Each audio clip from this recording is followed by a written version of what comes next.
Hi, welcome to Understanding Your Property Tax Bill.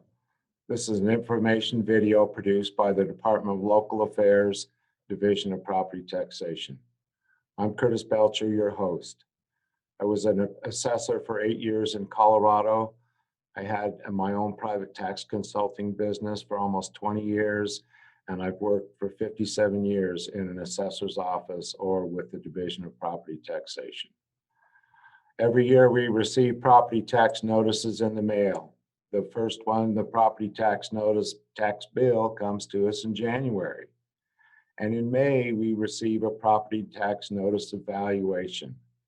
The notice of valuation tells us what our property is going to be valued for in the next cycle. The property tax bill looks similar to this one that I'm showing here on the left. Looking at the top part of that tax notice, there again, we see that the land has an actual value of $45,000 and an assessed value of $3,220. The improvements have actual and assessed value. If there was personal property on this property, it would be shown there. There's a total assessed value and actual value. Then there's a line for any deductions for senior exemption. In this situation, the owner qualifies for the senior exemption and gets $100,000 of actual value removed from their property tax bill for a net total actual value of $193,370 and a total assessed value of $13,830. That's the total assessed value that's going to be used against the mill levies that are over on the left-hand side of the page. As we look at those, we can go down through them. The Colorado River Conservancy District has 0.235 mills. It generates tax of $4.93. That's to protect the water rights for the Colorado River. Anybody that's along the Colorado River receives that levy for protecting the water rights. Central Orchard Mesa Fire Protection District has 10 mills. $209.80 in tax. Grand River Mosquito Control District, 1.452 mills for $30.46 tax. The Library District levies 3.007 mills and gets $63.09. Mesa County levies 8.03 mills and gets $168.46. They have a special road and bridge fund that gets 0.524 mills and another $10.99. School district has 3 funds: the general, the bond, and an override. The general fund is 29.126 mills or $611.06. The bond redemption is 9.431 mills or $197.86. There's an override levy of 3.414 mills or $71.63. This property has also an Upper Grand Valley Pest Control District of 0.0097 or $2.04. The Ute Water Conservancy District doesn't levy as they are a paid entity. It was put there as potential use in the future. The lower part of that tax bill shows that there's 65 mills, 65.316 mills, or $1,372.32 in taxes due based on the total assessed value and the total mill levies. There's not an administration fee on this one. This property has a special assessment, which is a Orchard Mesa irrigation water levy for this property that pays for the irrigation water. There's no prepayment. There's a senior exemption on this property. This taxpayer gets $467 reduced from his total actual and assessed value in taxes down to a total tax of $1,040.32. There's 2 coupons. Shown here is the second half coupon. It's due by June 15th. First half coupon is it must be postmarked by April 30th for the first half per payment made by February 28th. In May, we receive what's called the real property notice evaluation. This real property notice evaluation tells us what our prior value was, listed there on the left, and what the new current value is, and the difference in that value. This particular property got a $21,020 increase in actual value to raise it up to $293,370 in actual value. The other side of this real property notice evaluation is the protest form, where if you disagree with the value that is portrayed there, based on the characteristics that are shown in the box for the land and the improvements on that property, if you feel that that value is too high as of June 30th, 2018, you may write in there what you think the property is worth and the reasons for requesting a protest of the property. After you fill in what you think the property is worth and why, you need to put your name on there, sign it, get your phone number, and date it. If you're going to have an agent handle the property, the appeal, you need to get the owner's email address and the agent's email address in that box. Then there's an agent assignment down below where you put the agent's name, agent street address, city, and the property owner signs it and dates it. And the agent's telephone number is included at the bottom. Make sure that we get that. That tells us what the value is going to be for our property in the next taxation cycle. That taxation cycle consists of several things: actual value times the assessment rate times the mill levy. We noticed that the notice of valuation only talked about actual value, whereas the property tax bill showed actual value, assessed value, mill levy, and tax by entity. This is what we're going to work on for the rest of this session. The property tax revenue that is generated by this property tax bill supports these entities on this page. Over half of your tax bill goes to the public schools. They provide for the buses and the school buildings and the facilities within that school building to educate and feed and nurture our children. County government takes 25% of your tax bill. The road and bridge, the sheriff's department, the health department, the courts, the clerk, the assessor, and the treasurer, and the county commissioners are the main components that operate county government to provide all the services that make our society go. There are special districts on those tax notices. We saw fire districts, library districts, hospital districts, sanitation districts, pest control districts, water districts. These are all special districts that provide some sort of service to the owner of the property. Municipal governments receive revenue from property tax levies. Junior colleges like Colorado Mountain College in Glenwood Springs has a levy, and it provides higher education opportunities for the people in the Glenwood Springs area. They generate a levy and generate revenue. All that revenue that's generated by property taxes stays in our county in the form of payroll checks for the bus drivers, the teachers, the administrators, the sheriff's deputies, the assessor's staff, all the county employees, all the employees in the special districts, all the employees in the municipalities, all the employees in the junior colleges and the services provided. All of that revenue is generated by property taxes and stays within the county. The assessor plays a huge responsibility in this role of valuing our property taxes for property tax purposes.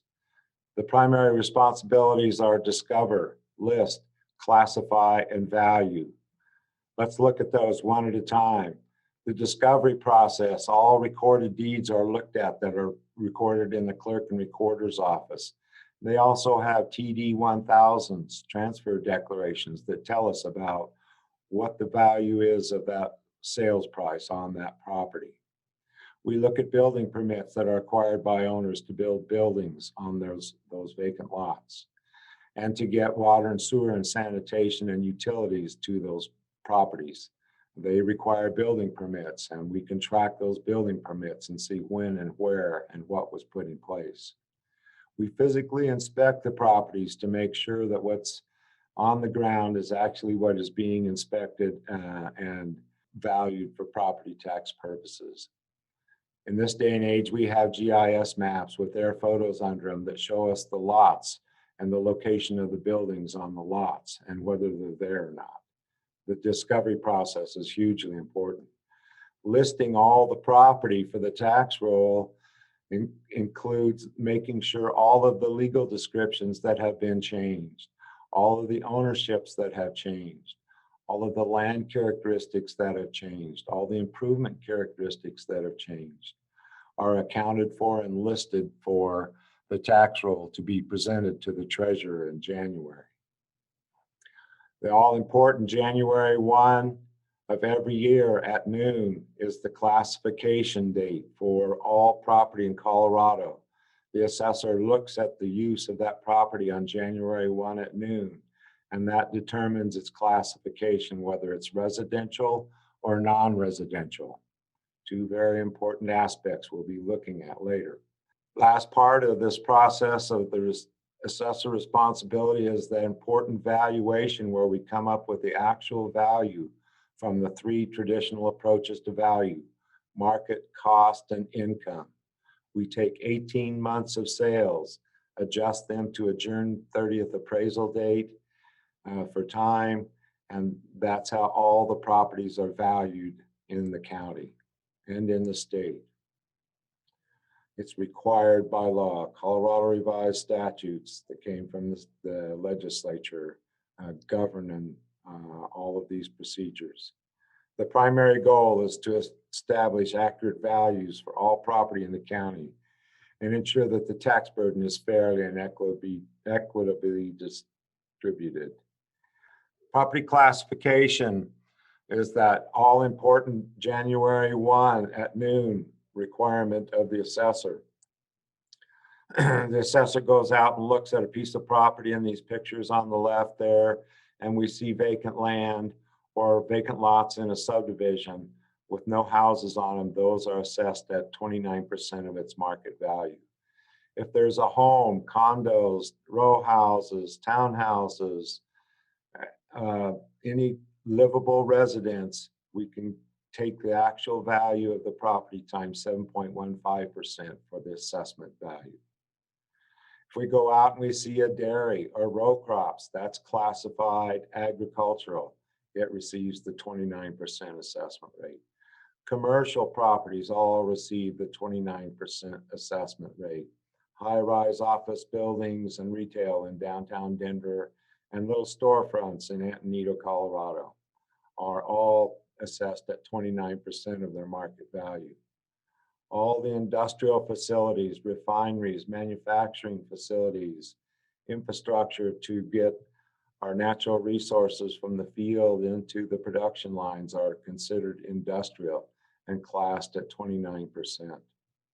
All personal property is 29%. In the two pictures below here, I have a picture of a high-speed printer for a printing office that's $1,200,000 piece of equipment that's assessed at 29%. And all of those casinos in Blackhawk, Central City, and Teller County have all those slot machines, all the gaming tables, all the security, all the food services. All of that is considered personal property and is classified as at 29%. What is that assessment rate we've just been talking about? We'll go over it again. Residential assessment rate, 7.15%, was confirmed in the state laws in the November election in 2020. The residential assessment rate is set at 7.15%. The non-residential assessment rate is set at 29%. All other properties like producing mines and oil and gas, still have their separate individual natural resource assessment rates. Actual value is the first part of that equation before we get down to tax. Here we're talking about residential properties that sold were valued using the sales comparison market approach. For tax years 2019 and 2020, sales from January 1, 2017 through June 30th of 2018 are established for value. We only look at market sales in that 18-month data collection period for residential properties. Non-residential properties are valued based on using the cost, market, and income approaches to value. In the pictures at the bottom, we showed the construction of DIA, where we took the value of all of that construction material, equipment, labor, capital, to put all of that improvement structure in place is added to a land value. That's called the cost approach. Cost of the improvements, cost of labor, cost of capital, cost of land. In the market approach, we look at commercial property sales in the marketplace. We'll look at all the sales that occurred in a commercial area, find out the average selling price per square foot, and apply that amongst all the similar properties. Market approach to value. The third approach is the income approach to value, where we look at rental property. We take a year of annual income from an office building that rents space, deduct expenses for the building to operate, and find net operating income and capitalize that into market value using a capitalization rate. The three traditional approaches: cost, market, and income. Next component is the assessed value in that equation. Actual value times the assessment rate equals assessed value. We have an example here where we're using the actual value of $275,000 on a residential property, and then $275,000 on a commercial or all other classified property.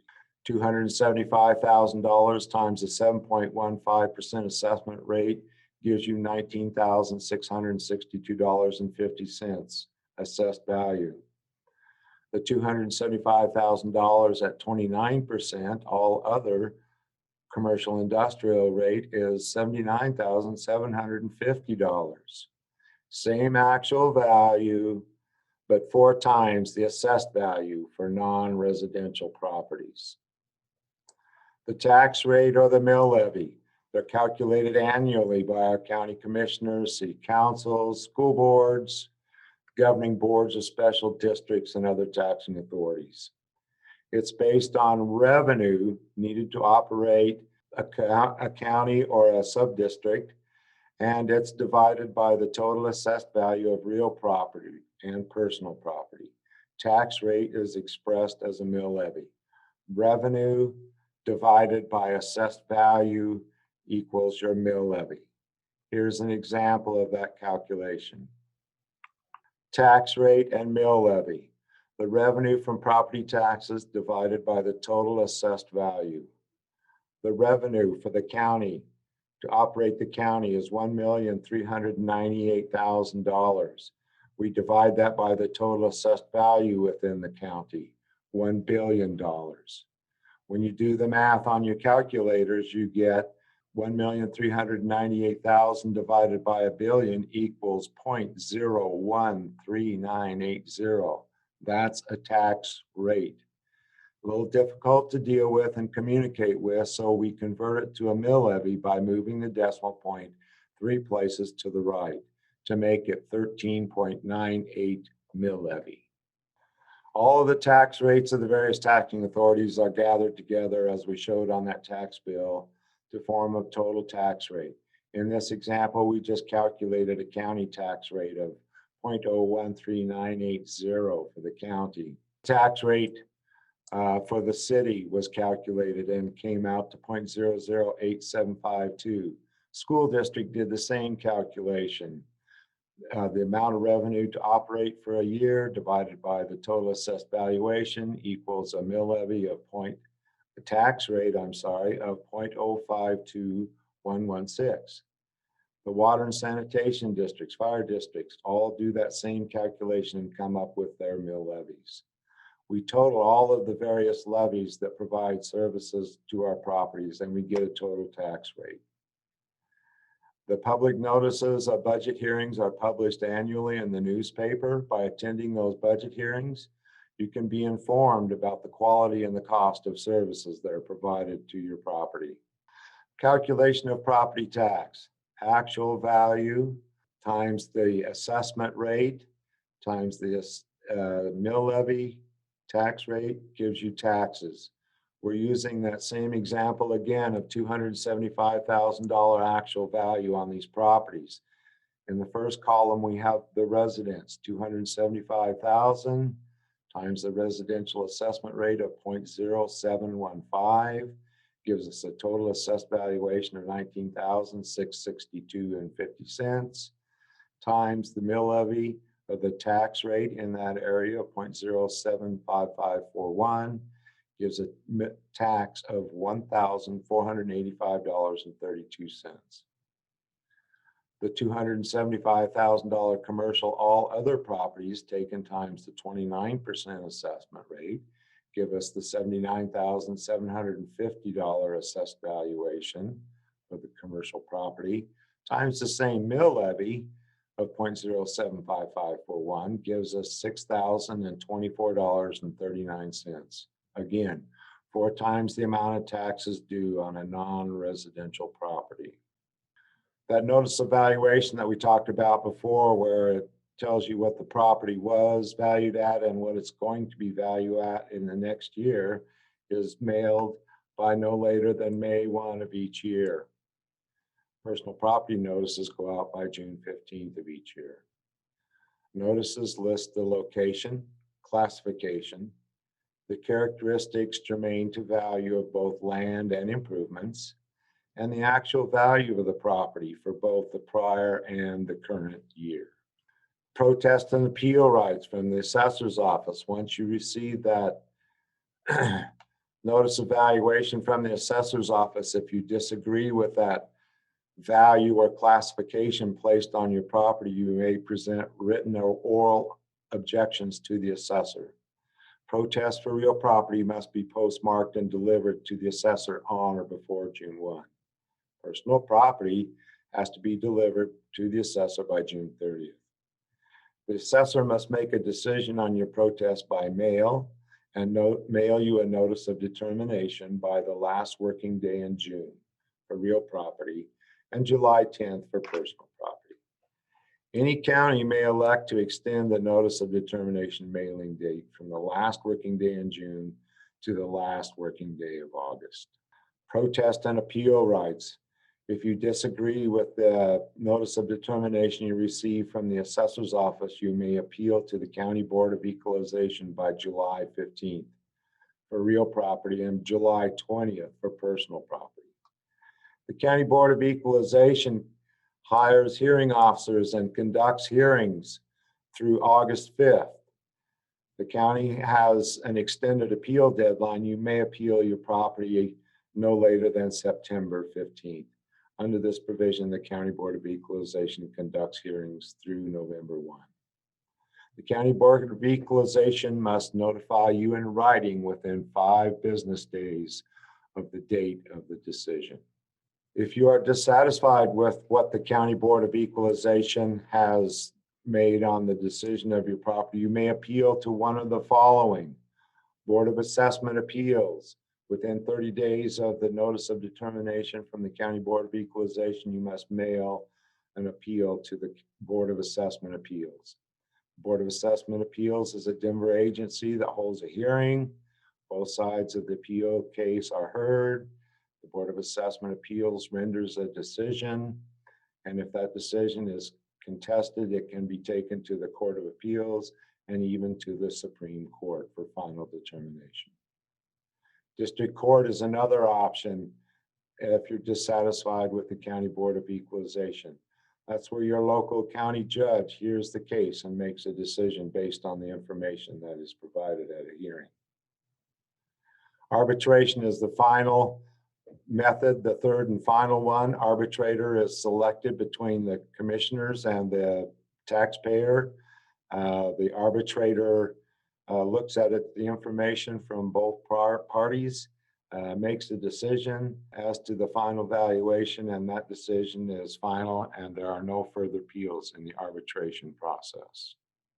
The property tax bill that we get reflecting taxes due for the preceding year are mailed as soon after January 1 as possible. Tax amounts greater than 25 may be paid in one payment by April 30th or 2 equal payments. The first half payment must be due by the last day of February, and the second half payment by June 15th. The tax amount is $25 or less. Payment is due in full on April 30th. There are tax relief mechanisms in Colorado for our taxpayers. Several are listed below. Senior citizens, persons with disabilities, and members of the National Guard and Reserve who are called into active military service may be eligible for the following tax relief programs. Property tax rent heat rebate. This is handled by the Department of Revenue. There's an income level, and if you meet that income level, you can go to their office and fill in the form that provides all of that information and get a heat and rent rebate. There's the property tax deferral program where the taxes are deferred into the owner's estate. So the taxes are paid by the county and deferred until the owner dies, and then at the end of the estate, the property taxes are brought current after the disposal of the property. Property tax work-off program is where you can work for one of the qualifying districts that offer the work-off program, where you can do work for them and have their levy reduced from your tax bill. A little difficult to administer and manage, but some people do it, not very many. One of the more popular ones is the senior property tax exemption, as we showed on the property in this example. If you're 65 years or older, you've been in your property for 10 or more years, and it's your primary residence, you qualify for the senior property tax exemption. The senior property tax exemption is 50% of the first $200,000 of actual value is reduced. Another one of our tax relief programs is for the disabled veteran and property tax exemption. If you're a disabled veteran and the Veterans Administration has qualified you, you do qualify for a property tax exemption. For further information on these programs, refer to the brochures. The brochures are available on the Division of Property Taxation's website. Thank you for being a part of this informational video.